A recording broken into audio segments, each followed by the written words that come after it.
WhatsApp guys, welcome back to my channel. आज मैं लेकर आया हूँ जनरल टेस्ट की एमसीक्यू सीरीज का पार्ट 10। ये स्टैटिक जीके हम लोग पढ़ रहे हैं, इसके बाद हम क्वांट्स, रीजनिंग, इंग्लिश सब कुछ पढ़ेंगे। धीरे धीरे करके आपको सब कुछ बताएंगे और एक खुशखबरी भी है आप लोगों के लिए, जो कि वीडियो में आपको बताऊंगा। सबसे पहले बताता हूं कि खुशखबरी क्या है। जो हमारा पर्सनल काउंसलिंग का बैच था बच्चों, वो जामिया मिलिया इस्लामिया के लिए सेपरेट था और दिल्ली यूनिवर्सिटी के लिए सेपरेट था। और दिल्ली यूनिवर्सिटी के लिए महंगा भी था, बिकॉज दिल्ली यूनिवर्सिटी का प्रोसीजर बहुत लंबा होता है और काफी ज्यादा हेफ्टी प्रोसेस होता है, बहुत लंबा, एकदम अगस्त तक चलता है।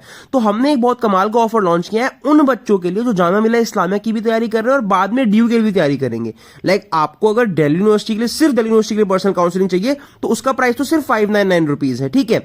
बट अगर आपको जामिया और दिल्ली यूनिवर्सिटी दोनों के लिए चाहिए तो दोनों का प्राइस 599 प्लस 599 वो तो बहुत हो जाएगा। तो हमने एक ऑफर लॉन्च किया है, जो बच्चे जामिया और दिल्ली यूनिवर्सिटी दोनों की एडमिशन की काउंसलिंग एक साथ परचेज करते हैं तो उनको बहुत ही बड़ा ऑफ मिलेगा। 599 में प्लस 200 करने में, यानी सिर्फ और सिर्फ 799 रुपीज में आपको जामिया की भी पूरी काउंसलिंग मिल जाएगी और दिल्ली यूनिवर्सिटी की भी काउंसलिंग में पूरा गाइडेंस आपको मिलता रहेगा।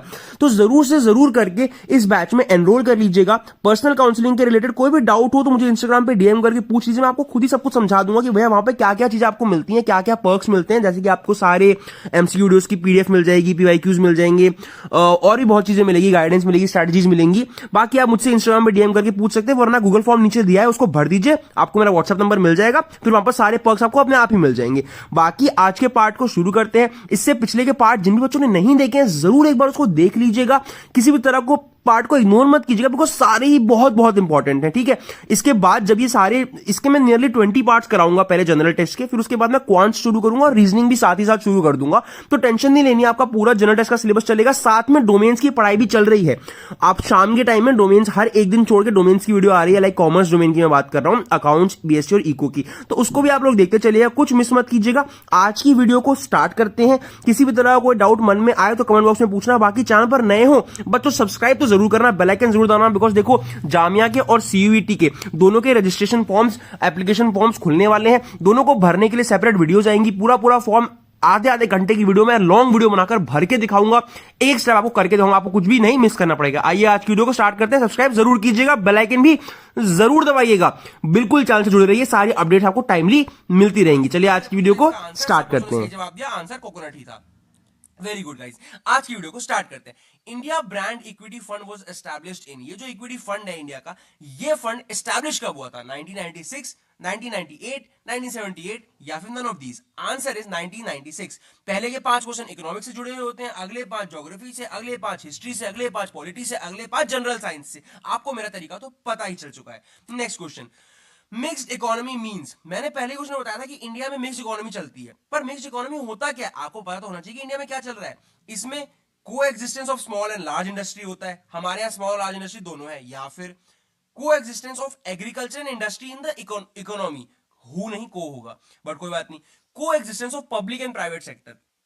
तो इनमें से क्या होता है? सबको पता है इसका आंसर, हमारे यहाँ पब्लिक और प्राइवेट सेक्टर दोनों होते हैं। स्मॉल लार्ज की बात कहां से आ गई? हमारे यहाँ सेक्टर दोनों है, तो इसलिए हमें मिक्स्ड इकोनॉमी कहते हैं। Next question, foreign currency which has a tendency of quick migration is called, migration मतलब वो मूव कर जाती है इधर से उधर, बहुत इजीली ट्रांसफरेबल है, तो उस फॉरेन करेंसी को क्या कहते हैं? Soft currency, hot currency, hard currency या नन ऑफ दीज?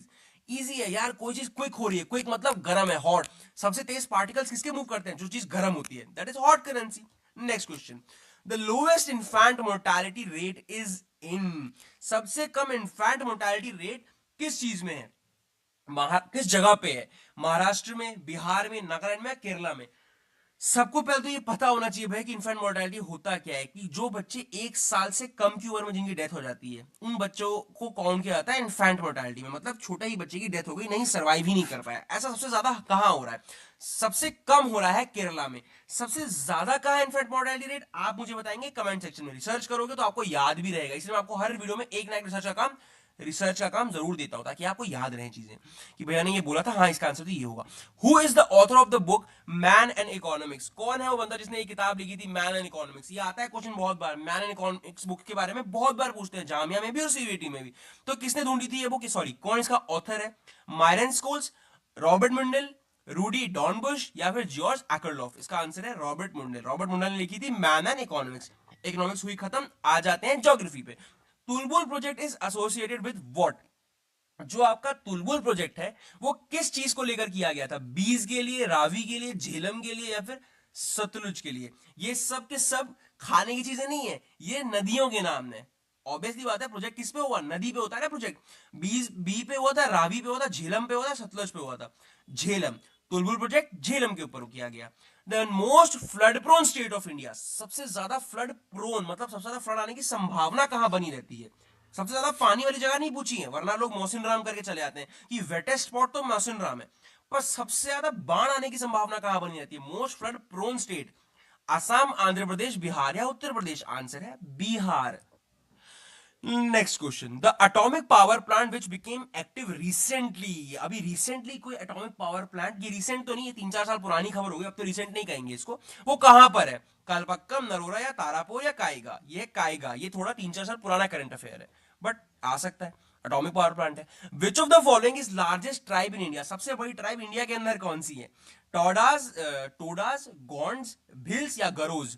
इसका आंसर है गोंड्स। इंडिया में लार्जेस्ट ट्राइब कौन सी है? Gonds. Next question, leading producer of soybean, soybean आपको पता है बहुत प्रोटीन होता है, स्पंजी स्पंजी सा होता है, उसका सबसे ज्यादा प्रोड्यूसर, सबसे बड़ा प्रोड्यूसर कौन है?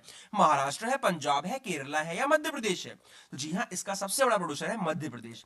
Next question, who was the first came to issue, came नहीं किंग होगा, who was the first king to issue gold coin in India होगा, बट कोई बात नहीं। सबसे पहली बार कौन से ग्रुप ने या कौन से किंग्स ने गोल्ड कॉइन इशू किया? अब देखो यहां इस एक क्वेश्चन को बहुत इंपॉर्टेंट तरीके से बताता हूं, इसमें बहुत सारी चीजें छुपी हुई हैं।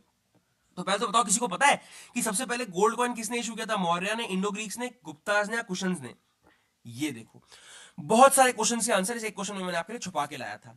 सबसे पहले गोल्ड कॉइन तो जी हाँ कुशन्स ने किया, ऑप्शन डी इसका सही आंसर है। लेकिन अगर क्वेश्चन पूछ ले सबसे पहले कॉइन किसने इशू किए, कॉइन का कंसेप्ट कौन लाया, सिक्के, तो वो इंडो ग्रीक्स लोगों ने किए थे। जब उन लोग वो हमारे कंट्री में आए थे, हम पर एक तरह से राज किया है, हमारे कंट्री में आए, तो उनने कॉइन्स का सिस्टम लाया। सबसे ज्यादा नंबर ऑफ गोल्ड कॉइन्स, मतलब बहुत गोल्ड कॉइन्स इशू कर दिए थे, बहुत सारे गोल्ड कॉइन का प्रोडक्शन कर दिया, सारा गोल्ड का कॉइन ही बना के राजा जी इस्तेमाल करने लगे। वो कौन थे? वो थे गुप्ता रूलर्स। तो याद रखना, सबसे पहले कॉइन कौन लाया? Indo Greek. सबसे पहले गोल्ड कॉइन कौन लाया? कुशन्स लाए। सबसे ज्यादा गोल्ड कॉइन किसने बनाए? गुप्ता ने बनाए। इसको याद करना है तो कमेंट में जाके लिख दो, इस चीज को 2-3 बार कमेंट में लिख दो। कमेंट सेक्शन को फ्री ही समझो, कोई पैसा तो लगता नहीं है वहां लिखने का, बट वहां लिखने से याद हो जाएगा। प्लस किसी नोटबुक में लिखोगे वो खो सकता है, कमेंट कहीं जाएगा नहीं, वीडियो यहीं पे है तो वीडियो हमेशा यहीं मिल जाएगी। पार्ट 10 डालोगे, हाउस एम्बिशन डालोगे, आ जाएगा, इसलिए कमेंट करना। और देखो गाइस, जो भी लोग वीडियो में यहां तक आए हैं, आपके लिए मैं रिसर्च करके इतने सारे आंसर्स के ऑप्शन के भी आंसर बता रहा हूं, तो प्लीज एक लाइक जरूर वीडियो को कर देना। यहां तक वीडियो को देख रहे हो तो मतलब आप पढ़ने आए हो, जो पढ़ने आए हो इस वीडियो को लाइक कर देना, जरूर लाइक करना। आपके लाइक करने से इस वीडियो कुछ ज्यादा बच्चों तक पहुंचने में हेल्प मिलेगी, यूट्यूब इसको ज्यादा लोगों तक पहुंचाएगा, उससे व्यूज आएंगे, मुझे मोटिवेशन मिलेगी कि मैं, हाँ भाई 1000, 1500, 2000, 10,000 बच्चे मुझसे पढ़ रहे हैं, अब मुझे प्रॉपर मेहनत करके इन सब के लिए और वीडियोस बनानी है, फिर मैं मोटिवेट होऊंगा तो आपके लिए और काम करूंगा। तो थोड़ा आप हमारी हेल्प कीजिए, हम आपकी हेल्प करते रहेंगे। वीडियो को लाइक करने में कोई पैसा नहीं जाएगा, बट मेरी बहुत हेल्प हो जाएगी। ओके गाइस, चलते हैं नेक्स्ट क्वेश्चन पे। The first human statue worshipped in India was the statue of whom? सबसे पहली जो ह्यूमन की स्टैचू वर्शिप की गई इंडिया में, पहले इंडिया में नेचर की पूजा होती थी, मतलब हमारे यहां सबसे पहले सूरज की, नदियों की, नेचर की पूजा होती थी, जो कि बहुत अच्छा था। लेकिन सबसे पहले ह्यूमन की पूजा कौन सी हुई? ब्रह्मा की, बुद्धा की, विष्णु की या शिवा की? सबसे पहले बुद्ध जी की वर्शिप करनी शुरू की गई। लोथल इज सिचुएटेड इन, ये क्वेश्चन रिपीट है बट स्टिल जिनको पता है वो आंसर बताएं। गुजरात में, हरियाणा में, राजस्थान में, महाराष्ट्र में? लोथल गुजरात में। Next question, when did Alexander invade India? Alexander India कब आया था? कब उसने इन्वेड किया था? हमने 298 बीसी, 300 बीसी, 302 बीसी या 327 BC? Answer is 327 BC. Alexander भाई साहब 327 बिफोर क्राइस्ट में इंडिया आए थे, है ना? इंडिया ये ना, हाँ। Next question, the largest stupa at Sanchi is assignable to the period of? सबको पता है सबसे बड़ा स्तूपा है सांची स्तूपा। अब ये किस स्टेट में, मुझे कमेंट में बताएगा बच्चा। मैंने पढ़ाया है पहले इन 250 क्वेश्चन में, इसका आंसर भी छुपा हुआ है इन 250 क्वेश्चन में, बहुत इंपॉर्टेंट क्वेश्चन है। तो सब बताएंगे मुझे कि लार्जेस्ट स्तूपा कहां पर है, वो किस जगह पे है। अब इस क्वेश्चन का में पूछा क्या गया, is assignable to the period of, किसके पीरियड से ये जुड़ी हुई चीज है, मतलब किसके पीरियड में ये स्तूपा एक तरह से बना या फिर रिकॉग्नाइज किया गया, तो किसके पीरियड में हुआ? गुप्ता में, कुषाण में, मौर्य में, या इनमें से कोई नहीं? जी मौर्य पीरियड में लार्जेस्ट स्तूपा असाइनेबल है, मतलब बना। Who presides over the joint session of parliament. जब पार्लियामेंट का जॉइंट सेशन होता है, मतलब जहां पर राज्यसभा लोकसभा वगैरह सब आके प्रॉपर एक सेशन होता है, तो उसको प्रिसाइड मतलब करवाता कौन है? सबसे इजी क्वेश्चन है यार। पार्लियामेंट में एक्चुअली में कोऑर्डिनेट कराने का मेन काम कौन कर रहा होता है? एक कुर्सी पे आगे भाई साहब बैठे होते हैं, speaker, the speaker, the speaker, नाम ही स्पीकर है, याद रखो यार कि स्पीकर आपका जो है वो जॉइंट सेशन को प्रिसाइड करता है। नेक्स्ट क्वेश्चन, ये पॉलिटी है, बहुत इंपॉर्टेंट है। जनरल टेस्ट के पेपर में पॉलिटी ना है ऐसा हो नहीं सकता, और जामिया तो पॉलिटी का दीवाना है, पूछ ही लेता है। The Lok Sabha secretariat works under the direct supervision of हुम। जो लोकसभा का सेक्रेटेरिएट होता है वो किसके अंदर काम करता है? स्पीकर के अंदर, मिनिस्टर ऑफ पार्लियामेंट के अंदर, प्रेसिडेंट के अंदर। इसका आंसर भी है द स्पीकर। स्पीकर के अंदर ही काम करता है लोकसभा का सेक्रेटेरिएट। एक तरह से जो लोकसभा, राज्यसभा, पार्लियामेंट है, इन सबके जो एडमिनिस्ट्रेशन से जुड़े हुए काम है स्पीकर के अंदर होते हैं। The Rajya Sabha which is the upper house of parliament has a maximum strength of. जो राज्यसभा है जिसमें अपर हाउस जिसे कहते हैं, उसकी मैक्सिमम स्ट्रेंथ क्या होती है? मैक्सिमम कितने लोग उसमें आके सीट्स ले सकते हैं? 250 member, 225 member, 330 member, 350 member, 250, 225, 330, 350। Answer is maximum 250 members can be a part of the Rajya Sabha which is the upper house. और लोअर हाउस जो लोकसभा है उसमें कितने मेंबर हो सकते हैं? मैंने पिछले क्वेश्चन में कराया, जिनको याद है कमेंट करके बताओ। कमेंट करते रहा करो, एक्टिव रहो वीडियो के दौरान। ये नहीं कि सिर्फ सुन रहे हैं बैठ के लेटे हुए, कमेंट करते रहो, चीजों को याद करते रहो। जो याद नहीं हो रहा वहां लिख दो, कमेंट फ्री है मेरा, कोई उसमें पैसा नहीं है, वहां लिखो, लिख के प्रैक्टिस करो। टाइप करना आसान भी है, बच्चे पेन कॉपी लेके बैठते नहीं है, मुझे पता है। तो फोन लेके बैठो ना, फोन पर टाइप करो, याद करो, खत्म करो। The member of the Rajya Sabha are elected for. जो राज्यसभा की मेंबर है वो कितने समय के लिए इलेक्ट किए जाते हैं? For life time. अब पूरे जिंदगी के लिए तो किसी को जॉब थोड़ी दी है। 6 ईयर, 5 ईयर या 4 ईयर। इसका आंसर मैंने बताया था पहले भी कि 5 साल को 6 साल कर दिया गया था। किस अमेंडमेंट के तहत? ये भी कमेंट करो। सारे क्वेश्चन जुड़े हुए हैं एकदम। मैं जिसने 250 क्वेश्चन पूरे याद कर लिए, समझ लो आधा जनरल टेस्ट हो गया, बचा हुआ आधा भी मैं कराऊंगा क्वांट्स प्रैक्टिस करने के बाद, क्योंकि मैथ्स को लेकर आप लोग थोड़े डरे हुए हैं, मैं उसको कराने वाला हूं। उसके उसके दौरान मैं ये नहीं करा पाऊंगा। तो जिन्हीं बच्चों को याद आ रहा होगा कि 6 साल कब किया गया इसको, कौन सी अमेंडमेंट के तहत, वो भी कमेंट कर दें भैया। एकदम इंडल्ज होकर करना है, पढ़ाई में मजा आना चाहिए।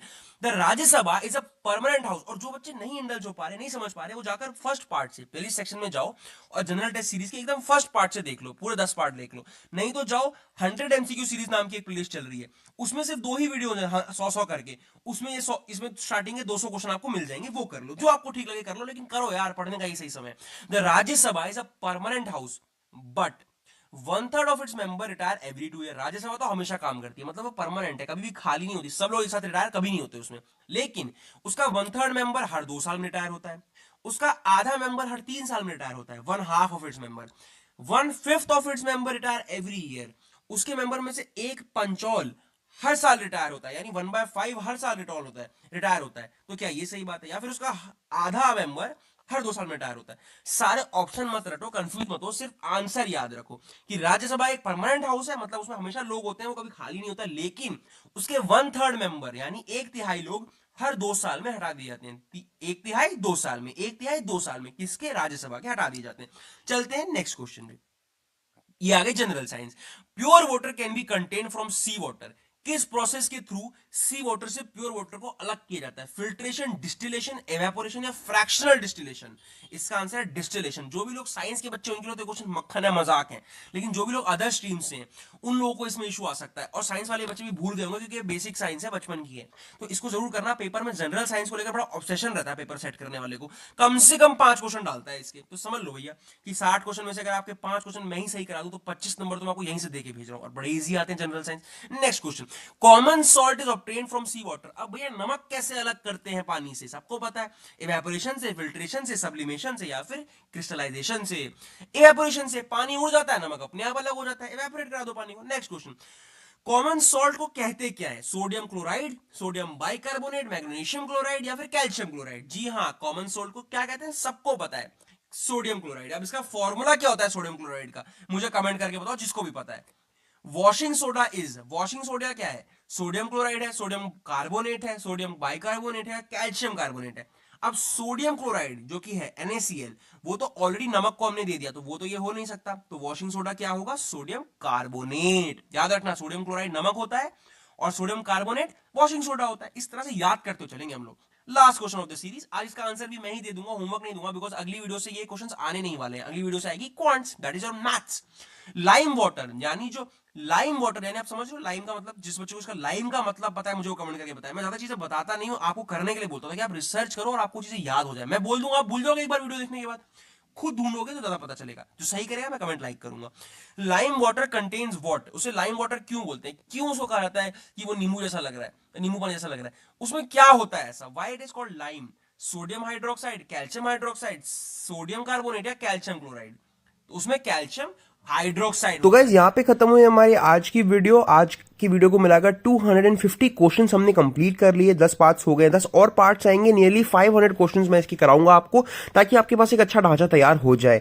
जितने भी लोग चैनल पर नए हैं, पहली बार आ रहे हैं, पिछले के सारे पार्ट्स देखना और एक बार जाकर प्लेलिस्ट सेक्शन को चेक कीजिए, वहां पर आपको बहुत सारी इंफॉर्मेटिव वीडियोस की प्लेलिस्ट मिल जाएगी, आप खुद ही समझ जाओगे। पूरा स्टार्ट से एंड तक प्लेलिस्ट सेक्शन को चेकआउट कर लीजिए, चैनल को सब्सक्राइब कर लीजिएगा, बेल आइकन दबा लीजिएगा। जिन लोगों को भी जो भी चाहते हैं कि मैं उनको उनके एडमिशन प्रोसेस के थ्रू गाइड करूं, तो जरूर मेरे पर्सनल गाइडेंस बैच को एनरोल कीजिएगा। उसका लिंक आपको कमेंट बॉक्स में मिल जाएगा। कोई डाउट है उससे रिलेटेड तो मुझसे इंस्टाग्राम पे भी आकर पूछ सकते हैं, उसका भी लिंक आपको नीचे कमेंट बॉक्स में मिल जाएगा। बाकी आने वाली वीडियोस में आपके लिए मैं हेल्प करता ही रहूंगा। बहुत सारी वीडियोस अभी आनी है, क्वांट्स की भी सीरीज आएगी, क्वांटिटेटिव एप्टीट्यूड की सीयूईटी के लिए, और रीजनिंग की भी आएगी जो कि सीयूईटी में और जामिया दोनों में आता है, और उसके साथ साथ इंग्लिश की भी वीडियोस आएंगी जो कि नेहा मैम ने पढ़ाया हुआ है। ऑलरेडी प्लेलिस्ट रेडी है, आपको बस मैं अपलोड करके दिखाता चला जाऊंगा फटाफट से, ठीक है। और डोमेन्स की तैयारी साथ में चली रही है। तो मिलते हैं आने वाली और वीडियोस में guys. Thank you so much for coming to the end of the video. All the best for your preparations.